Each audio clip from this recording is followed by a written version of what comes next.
Sabe uma coisa que impede a gente de enriquecer? Culpa. Culpa e uma consciência presa a padrões e crenças culturais da religião que a gente está ou esteve inserida, da cidade que a gente nasceu, da família que a gente viveu, da cidade, do país que a gente cresceu. Então, carregamos crenças, carregamos uma consciência cultural e uma consciência religiosa que muitas vezes tem um peso grande na nossa vida, devido aos ditados que nós escutamos de pessoas de autoridade, né, gente? Quantas vezes nós estávamos ali todos os domingos, né, ali participando de cultos, participando de missas. Gente, eu não sou contra, não. Eu sou muito a favor, eu participo, né? Eu vou hoje a cultos, mas o problema é que quando a gente é criança, olha isso, nós somos seres que fomos moldados, né? Fomos formados emocionalmente. E dentro da nossa consciência tem registros de várias falas, de vários acontecimentos, principalmente de pessoas de autoridade para nós, pai, mãe, líderes religiosos, tias, avós, pessoas que nós convivemos quando a gente era criança e que devido a falas e comportamentos, né, dessas pessoas, nós fomos vivenciando, formando as nossas emoções e muitas vezes devido ao que a gente ouviu das interpretações dessas pessoas, nós tomamos como verdade. Isso faz com que a gente tenha culpa de enriquecer. Porque dentro da nossa consciência, principalmente de que a gente tem uma necessidade de viver em grupo, de ter vínculo, de pertencer, se eu começo a fazer diferente do grupo em que eu cresci, né, o grupo familiar ou o grupo religioso, vem dentro de nós um sentimento de culpa. E isso impede a gente de florescer na vida financeira. Como? Enriquecendo, tendo dinheiro em abundância, fazendo dinheiro de forma fácil, tendo esse dinheiro. E uma das questões, gente, que impede a gente de ter dinheiro, vou ler aqui um trecho do livro do Bert Hellinger, é esse livro aqui, ó, Êxito na Vida, Êxito na Profissão, e ele fala sobre a riqueza. Olha um trecho aqui o que ele fala. Quais são as condições e preconceitos da consciência que decidem sobre nosso sucesso e fracasso? Na Bíblia se transmite um dito de Jesus: é mais fácil um camelo passar pelo buraco de uma agulha do que um rico entrar no reino dos céus. Quantos de nós escutamos esse ditado, né, de um pastor ou de um padre ou de um líder religioso que falou isso? E qual foi a interpretação e o que nós internalizamos como verdade em relação a isso aqui? Então quer dizer, eu quero ser uma pessoa rica, mas eu não vou entrar no reino do céu? Inconscientemente, o que eu faço? Eu abomino dinheiro.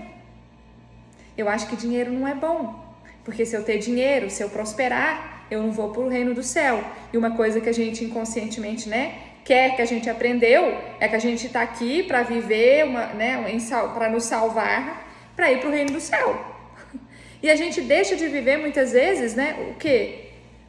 A vida que Deus, né, já nos prometeu e nos deixou aqui de abundância a partir do momento que Ele ressuscitou, a partir do momento que Deus deu o próprio Filho para se sacrificar e morrer por nós. E Ele ressuscitou e tem um ditado que fala: eu vim para que todos tenham vida e vida em abundância. Só que se a gente está carregado dessas crenças aqui, crenças, né, que nós escutamos de pessoas de autoridade, nós excluímos o recurso interno, a essência divina que todos nós carregamos dentro de nós, que faz com que a gente produza a riqueza, que faz com que a gente atraia a riqueza, né?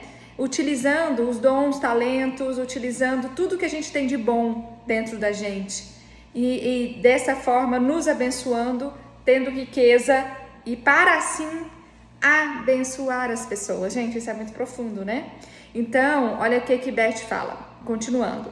Qualquer que tenha sido o pano de fundo concreto para esse dito de Jesus, em todo caso, o que nos foi transmitido é que ele se deixava ser convidado pelos ricos e pelos desprezados fiscais do fisco.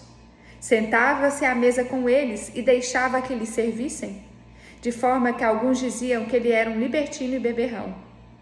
Ele próprio se comportou como um rico quando certo dia alimentou 5.000 famintos. Na Bíblia também está escrito que, após a sua ressurreição, procurou Pedro e os outros discípulos para uma pesca tão abundante que suas redes ameaçavam arrebentar e que, por fim, fritou alguns peixes no fogo. Nenhuma palavra de pobreza e renúncia. Então, gente, se a gente realmente, for analisar e interpretar várias passagens bíblicas, realmente, sem esse viés, muitas vezes, religioso, de pobreza, renúncia, que você tem que ser pobre, que você tem que renunciar ao que você tem, dar o que você não tem, para você entrar no reino do céu, a gente vai ver que a Bíblia, esses escritos, eles nos mostram muito mais sobre abundância, eu ser abundante e ajudar pessoas, do que eu ter que renunciar e viver na pobreza. Uau!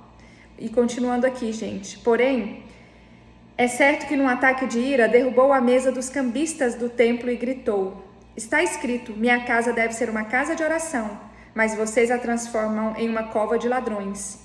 Este incidente foi uma das causas de sua execução, porque perturbou os negócios dos cambistas no santuário.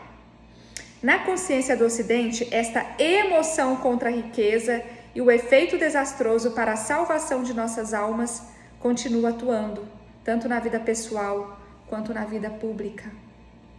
Então, gente, esses ditados populares, esses ditados que nós escutamos, essas interpretações, principalmente aqui no Ocidente, contra a riqueza, e nos vendendo uma ideia de que se a gente passar dificuldade, formos pobres, aí sim estaremos conectadas a Jesus, a Deus, aí sim viveremos o reino do céu. Isso faz com que a gente sinta uma culpa de ser rico, um medo de ser rico, e faz com que a gente mantenha nas mesmas emoções, os mesmos pensamentos e as mesmas posturas que nos impedem de ser rico. E é necessário nós olharmos para essas crenças religiosas, e fazer uma ressignificação.